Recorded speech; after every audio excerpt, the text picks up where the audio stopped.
welcome back to Shelf Talks, the podcast where we dive deep into the journeys of female founders bringing their product-based businesses to retail shelves. I'm your host, Roberta, and today we're doing something a little different but relevant with so much added value for founders listening. Today's guest is an expert in the world of public relations, Gloria Chou, the award-winning small biz PR coach. Gloria has helped thousands of small business owners land major media coverage without hiring expensive agencies or having any PR experience. Strategies have earned small businesses in nearly every industry niche over 1 billion organic views and features in outlets like New York Times, Oprah's Favorite Things, which is amazing, Vogue, and Forbes without any pay to play. If you ever felt stuck trying to get your brand seen or wondered how to craft pitches that actually get responses, this episode is definitely going to be for you. Gloria is breaking down her no-fluff approach to PR, sharing how product-based founders can get featured in top-tier outlets and why storytelling is your secret weapon. So let's get into it. Welcome, Gloria. Thanks for having me, Roberta. Yeah, I'm so excited to dive in and hear more about PR, but first, definitely want to hear about you. Can you give us a little background on you as well as how you chose PR as a career avenue? Yeah, it's definitely a non-traditional path. I'm not your typical PR gal. I actually used to be a US diplomat, so completely different. But I just always loved to do communications, and I love to be like the person who would recommend products to my friends. So PR was just natural for me because, my friends call me everyone's unofficial hype woman. So it's kind of a joke. And I always say, in my next lifetime, I was destined to be a hip hop MC to like get the crowd so excited before the person came up. So I actually applied for like over 1,000 PR jobs before I left the diplomatic corps, but I couldn't actually get a single one because the PR industry is super gate kept. They want really traditional experience, and I just didn't have that. And so being an outsider, which was really difficult for me at first, turned out to be my unfair advantage because now I have been able to crack the code as an outsider and make it accessible to the thousands of small businesses every day who maybe can't afford a $10,000 retainer for 6 months. And, I don't think that they should not be seen. And so for me, this work is one about access, about equity, inclusion, and just making sure that like all founders get seen and have a fair shot. I actually got started like I kid you not, typing in the Google search bar New York Times newsroom because again, I had no contacts of anyone to start and I just had to cold call. So lots of phones slammed in my face, lots of, sweaty palms and also doing emails and just trying to figure out what was the thing that's going to get a journalist who has never heard about me or my client to say, yes, tell me more. And so I came up with this framework, which we'll talk about. It's my CPR pitching framework that's helped thousands of founders just cut through the noise and get a response and get featured. And since then, we've been able to cultivate a community of hundreds of product-based owners. And now I bring journalists who actually write these gift guides to come and coach them. And it's been amazing to be able to give small businesses access to PR and visibility. I love that. And that's so amazing too, that you wanted to do something, couldn't find the natural traditional approach, but still figured out how to make it on your own and get to a level, of success through your own path.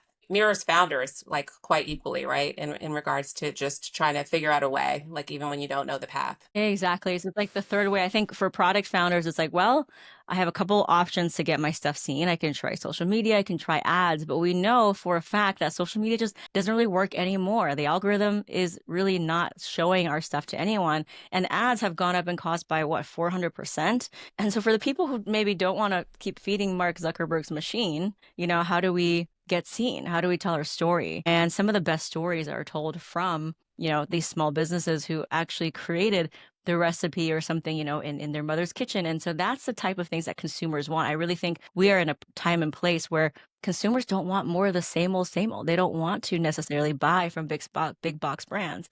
And so we want to know about your story. So the time has never been better, I think, to do this. And, throughout the course of this episode, I'll show you the very simple ways any founder, even if you have a tiny following, can really implement these strategies and make PR a system in your business where you're constantly connecting with journalists and getting featured so that you can get that SEO, that traffic, and those sales. Yeah, I love that.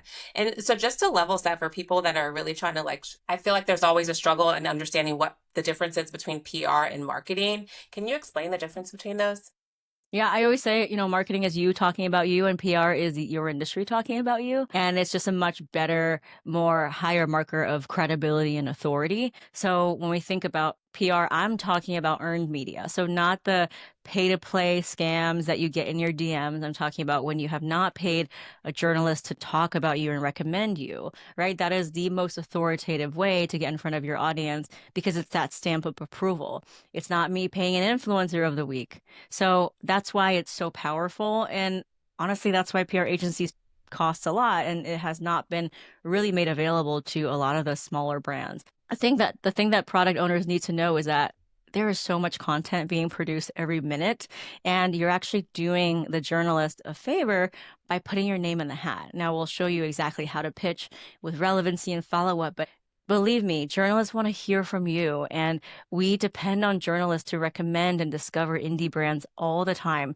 Think about it this way: if they only talked about Fortune 500 brands, we would probably lose interest very quickly, right? So journalists actually depend on their ability to discover brands, and you're simply helping them do that. Those are the ones too that have like the stories and it's not just a product Mhm. base, right? There's much more depth between it. So how do you start? Like what is the first step when you're thinking about PR as a strategy to get your brand out there? Yeah. So when you boil it down, and this is from me having no journalist contact, I didn't have anyone to call up, I didn't have buddies. I was like, hey, like I'm talking about just cold pitching. PR at its core is just writing a relevant pitch and sending it to the right person. Now, notice how I said relevant pitch. I didn't say newsworthy pitch because I don't think that there's really a thing as a newsworthy person or a company, right? I've written stuff for toilet paper and bath salts and they all get featured. So I think a lot of founders, we don't know how to do this because we're really good at our benefits and features. We're good at marketing, but the journalist is not going to buy from you. So how can we write a pitch that's relevant to their audience? It takes a shift in perspective. And so instead of talking about our benefits and features and all our 5-star reviews, we got to talk about what are people, what are consumers, what are readers looking for this season. So it could be a seasonal holiday situation, right? It could be something to do with what's happening in pop culture. There are certain movie things that have popular celebrities, recipes, trends, colors, ingredients, flavors. So think in terms of that. That's what's going to get you featured. So even if you have many different products, you're not pitching all 50 products to the journalist. You're picking the 1 to 3 standout items that's perfect for that season. And so it's really about riding the news waves of what's changing. And so again, picking what is the relevant item for that season that people are looking for. If it's summertime, it's going to be something fresh and light, right? It's not going to be something super heavy. If it's Q4, it's going to be something more cozy, that's family vibes, holiday winter vibe. How do you know when, like, because I'm sure, when magazines, they come out so much further in advance than the season, right? So how do you know what season is actually relevant for the moment in which you're pitching? So there's like print and then there's digital. So for the most part, my people are looking for digital because you get that SEO backlink and the turnaround time is very quick for like an online thing. Now, print is going to take more time. If you're in the grocery aisle and you're picking up a physical magazine, that's probably 6 months in advance. But for most of what we're talking about is mainly digital articles, right? That's going to help you with your SEO. And in terms of timeline, if you want to get featured in Q4 for the holidays, you want to start pitching around 2 months-ish in advance. If you pitch too early, like in the summertime, it's too early, right? They're covering other stuff. Now, in terms of the buckets, there are so many evergreen angles that get covered all year round. So New Year, New Year, New Year, New Year, sustainability products. We have stuff for Mother's Day, for Valentine's Day, graduation, and Father's Day. We have things for Black History Month and AAPI, and we have outdoor things, and we have Thanksgiving and Passover. So those are kind of the holidays that will always be there. But then there's other buckets that you can get featured in. So there's travel minis, there's sustainability, there's things based off of movies. So there's all these other things too. One great tool that I love to use is called Perplexity, and it's a free AI tool. It's better than Google, and it's a web search tool. And what I love to do, tell my PR students, is to just type in the search box of Perplexity. Let's say, I make a cookie, like a sugar-free cookie with cardamom. What is a good outlet for me to pitch this to? And it'll actually tell you. And you could say something like, I make something that's actually a great stocking stuffer. What kind of stocking stuffer, like lower price gift guides, are being published and what are the magazines? So that'll help you kind of group to see what's possible. And obviously in our program we have a calendar of like all the different dates, but that's kind of how you can think about it. But there are, again, like I said, some evergreen gift guide product things that will always be regardless of the time and year. Yeah, that's a great tip too in regards to that. And I'll make sure that I put that in the show notes. So once you identify kind of the season or the trend you want to kind of go after and pitch, How do you connect with the proper people, with the journalists, the outlets? Yeah. So before we talk about that, let's dive a little bit deeper about the pitch, right? So maybe you have an angle. And here's another pro tip. You can make one product, you can make 60 products. It's not about your product, it's about the season. So we have people who make a ton of different products that pick the 1 to 3. That's a great highlight. If you're pitching for a gift guide, usually bundles work really well than as opposed to a single product because we like to give and receive gifts in bundles. If you have one product, you can appropriate it for various different seasons too. So don't think that just because you make one product, then all of a sudden you're confined to one category. That's just simply not true. So now that you have the season, the angle, let's talk about the pitch. What do you actually write? And my CPR method came from me cold pitching literally thousands and thousands of times and picking up on patterns on when the person on the other side would say, okay, tell me more. So my CPR method stands for credibility, point of view, and relevance. And usually when your pitch has all three, it's really golden. It's enough to tell the journalist why you're pitching, what it is, and for them to say, yes, tell me more, or no, this is not for me. You're not writing the article for the journalist. They're asking to be included in a story. So the actual pitch looks like this. The subject line is not going to be your name, your company name, or the word pitch. You're wasting valuable real estate. You want the subject line to be very specific to what it is. For example, samples available. 3 stocking stuffers for the foodie in your life under $50. You see how that almost reads like a category, like a subject line, like an actual article. That's what we want. We don't want to bury the lead. We don't want to say 3 best ginger tonics for digestive health, and then you don't actually tell them what it is, right? So that's a subject line, make it specific. And then right off the bat, you want to start off with R in CPR, which stands for relevance. So I like to start my emails like, I loved the roundup you did last month featuring X, Y, and Z. As we get into Halloween, I would love to talk about why our coffee garnish is perfect for Halloween themed cocktail, like whatever that is, right? So you see how there's a relevance. So what season are we in? What are people looking for? Are there some trends in pop culture and social media? Lately, there has been a TikTok trend called little treat culture, and the hashtag, it's all about the very little everyday indulgences that we can have. And so pick up on that, right? That is a relevance. So relevance could be a season, it could be a movement, it could be a hashtag, it could be a trend, it could be what a celebrity is doing. Those are all the ways you can bring relevance. And then I like to have the P in CPR, which stands for point of view. That's usually 3 bullet points on why your product fits in that relevance. And then you just conclude with, I'm happy to send samples. Here's my affiliate link if you have one. Here's a little bit about my story. You can read about it here. Attach huge attachments. You can have 1 to 3 low-res photos and then link to a hyperlink if they want to find out more about you. If it's really interesting, if you have a founder story, for example, that's really unique, maybe just give them a little taste of it, but don't go into an untitled autobiography blurb. And you want to have all the nuts and bolts of what it means to write a story. Like, so what do they need? They need things like shipping. Is it ready to ship? Is it wait list? Is it shipping for US only? Is it certain states? How much is shipping? We also want to know where it's found. Is it found on Amazon, at Macy's, at Whole Foods, or only on your website, right? So we want to have all those things. And then if you have an affiliate link, you can put that there. So that's pretty much the high level gist of what a good pitch looks like that has the CPR components. The C in CPR stands for credibility. So that's 1 or 2 sentences about, how XYZ has been a bestseller or you've been a farmer's market favorite, whatever that is. And so that is how you write the pitch. That's writing a pitch. Now let's talk about who to send it to. So you don't want to send it to editor at NewYorkTimes.com or someone that's never going to read your email. You want to find the writer who's writing that beat, whether it's the food writer, whether it's the local news. If you have like a brick and mortar, if you give back to local charities, local news is actually a really good PR opportunity for you. And think about your product and if it's giftable, if it's something that's shoppable, it's going to be the commerce writer or the shopping writer. So people who have the title, like in their title, commerce or shopping, those are the writers responsible for recommending products to people. And so those are the people that you're going to want to reach out to. So where do you find those? Yeah, that's a really good question. So obviously in our program, we have a database of over 130,000 journalists divided by categories, but you can start to make your own media list. One thing you can do is you can install a Google News Alert. So this is free, by the way. A Google News Alert just pings you with all of the digital articles on your industry, whatever those keywords are. And every day you'll see all the articles and you can click the article and copy and paste the writer's name and their email and make your own ever expanding media list. That's one. Another tool is called HARO. It stands for Help a Reporter Out.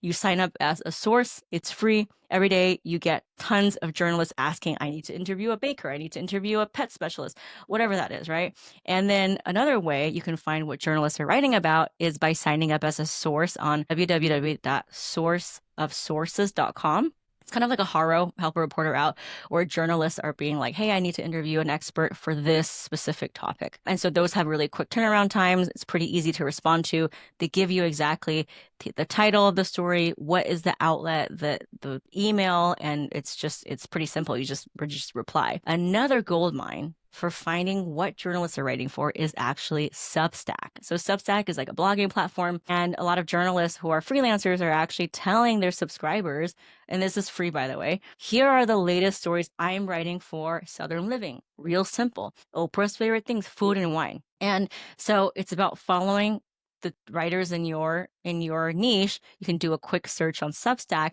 and before you know it, you have all the ways to find out what a journalist is writing about. Wow, those are just some really amazing tips, and definitely to your point, free outlets and opportunities for people to engage. So when you're writing that pitch, it sounds like you really want to be specific. I know I've read like sometimes maybe you do 2 or 3 or even 5 different options as to where your product can fit in a storyline. But it sounds like you really need to just be direct and like, this is specifically what I'm pitching and for what specific trend or category or space. Yeah, if you're responding to like a HARO or a Substack or sources of sources, those are very specific, right? So that it's pretty much it, you already know. But if you are pitching on your own, then you need to think about, yes, what is the season that we're entering in? Is Valentine's Day, are people looking, like, for example, if there's a trending ingredient, like you want to talk about that. If something was popularized in a Netflix show, talk about that. I love that. Once you start pitching, if you're doing an email, how do you know when to follow up? I feel like that's always something that people say, am I following up too much? When do I do it? How often do I do it? What is that? Yeah. What should that look like?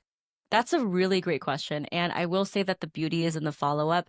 The whole energy of pitching is very radical and scary for us because we're not used to pitching to journalists, right? No one's making this information accessible. So of course it's going to feel like you press send and then you go hide in the bathroom. Right. But I promise you, and I actually have a sticky note I tell all of our PR students is put the sticky on your laptop and it needs to say, everything I want is on the other side of the send button. Because I promise you, you're doing the journalists a favor, and like worst comes to worst, they just don't respond. And most of the time, they probably won't respond, but they actually have a very meticulous way of filing away their emails. And I know this because I invite these journalists into our program, and they actually tell us what their method is. And so, they get hundreds of pitches from all different categories. Of course, they're not going to respond to everything, but they actually label and have folders in their inbox so that if there is a story, all they have to do is go back and do a search and then respond to you. So just because you don't hear back doesn't mean that you did a very powerful thing, which is planting that seed, right? We want to throw our name in the hat. So that's really important. The follow-up is really important because they get so many emails and you just want to stay top of mind. Now, the reason why I want to follow up is first is a pro tip. It's before you send any emails, install an email tracking device, which means that you can see if your email is being open. So you don't have to make up a drama in your head, right? About this journal. It could be not open because out of office deliverability, whatever that is. So let's solve for that first. Let's get them to open the email. Now, if they open the email and email tracker is telling you they're opening multiple times, that's a good sign. It means that they really like it. They're just looking for a place for it. And so you got to be patient. And this is a great time to go in and follow up once a week, probably no more than 3 weeks, but every week just engage with something different. So don't say, hey, following up, hey, following up, hey, following up. Say something like, hey, I love the roundup you did last year. And I got such a great idea. We did this for my daughter's baking class. Or like, I love what you wrote about XYZ. You recommended this product and I got it for my mother-in-law. You see how that's really great, right? It's breaking the ice. So your follow-up can be in form of a compliment or it can be in the form of a product update. Like, hey, since the last time I emailed you, we sold out of X, Y, and Z. So yes, you absolutely should follow up, but there is an art to it. So it doesn't sound like you're beating a dead horse. Yeah. And so you want to definitely make sure you understand like what that journalist specifically is talking about and from past articles Mhm. and maybe referencing that as that connection, or like you said, Yep. just providing updates, which makes sense and can definitely help to highlight your brand a little bit more. So what are some creative PR strategies that have helped brands secure retail partnerships? So actually PR plays a really big part in that because we have a lot of people using the CPR method to pitch for retail too. The whole point of retail is they want to know that are you willing to be so confident about your product that you're going to go to bat for, you're going to advocate for it to get people in the door, Yeah. right? Because they're not going to do that for you. They have thousands of brands. And so the onus is really on the founder. And a lot of times if you have gotten featured, it's a really good sign that not only are you willing to pitch, that you're confident to be an authoritative figure in your industry. And so they'll actually ask you on a lot of these things, like, have you been featured? So there's no better way, I think, to gain momentum in all areas of your business than get that PR feature. It's definitely helped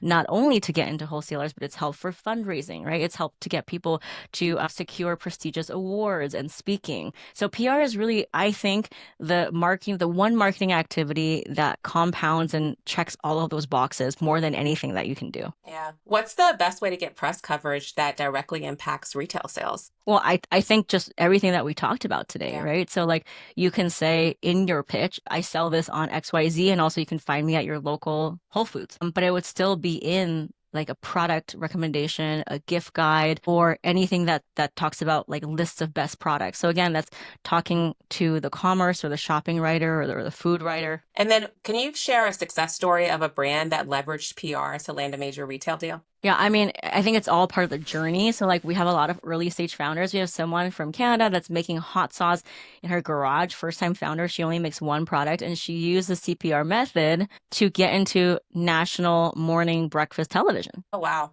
Right. And it was a recipe about how to make your breakfast, your eggs, like, more interesting. And so she's able to come up with all different angles. I mean, it could even work as a garnish for certain cocktails. So I think that there's really a blue ocean of opportunities for Mm. PR. And it's really about planting as many seeds as possible. It's going to help you with SEO. It's going to help you with credibility so that when you do approach that retail partner, you can say, hey, it's not just me talking about me, it's my industry talking about me. And that's what PR is. It's your industry talking about how great you are. And if you're a real retailer, who are you going to pick? Someone that just says, "Oh, I'm great," or someone that you know is great because you've read about them somewhere? Yeah, I love that. I love that. So for that method, which is definitely something I feel like is ease in regards to just making sure you're checking off those three things to make sure that you're doing the right steps in order to get seen and visibility there. How can people connect with you in order to understand even more on how to do that and how to learn how to pitch appropriately and make sure that you're seen from a PR standpoint? Yeah, this is really for me, it's really sacred work, and I do PR from a different lens. It's not just getting, the logos. Those are nice. But, for me, it's really about feeling safe to be seen and pitching your stories. A lot of these founders, a lot of the small business founders come from walks of life where maybe they were told to be quiet and invisible. I know I certainly am. I'm a daughter of a widowed immigrant mother who basically told me not to make noise about myself. And culturally, it was frowned upon to promote our businesses. So this work is really unraveling a lot of generational stuff and just feeling safe to take up space. So it's one of advocacy, it's one of empowerment, and it's really important work. And you can find me on social media. I'm an open book. I talk a lot about all aspects of my life, not just PR. And you can find me at Gloria Chou PR. That's Gloria Chou PR. And if you DM me the word Roberta, I will actually give you an additional pitching bonus freebie so you can really get cracking on your pitch Oh, as amazing. a gift. Yeah. And then if you watch my free PR masterclass, you'll see the actual like word for word CPR pitch that got someone featured 12 times. I actually give you a screenshot and we dissect it like on the training. So it's gloriachoupr.com/masterclass, and that's for free. And you can watch that like right now. I love that. I mean, I think, number one, just giving people the confidence to be able to talk about, their products and doing the pitch in an appropriate way in order to gain that recognition and notice. And then once you start getting that, then you build even more confidence, right? To go out to more channels and be able to continue to explore and grow that. So definitely appreciate you. I mean, you've definitely given some amazing gems, I think, for people to start even looking, as soon as they're listening to this episode. And then, of course, connect with Gloria on any opportunities to hear more and learn more. Because just in this short amount of time, you've definitely like done a mini masterclass in PR and given us some visibility on things that we can action on our own. And then looking to connect with you on any additional like support and more gems and knowledge. So I appreciate you. Thank you so much for coming on. Thank you, Roberta. Yeah. So, okay.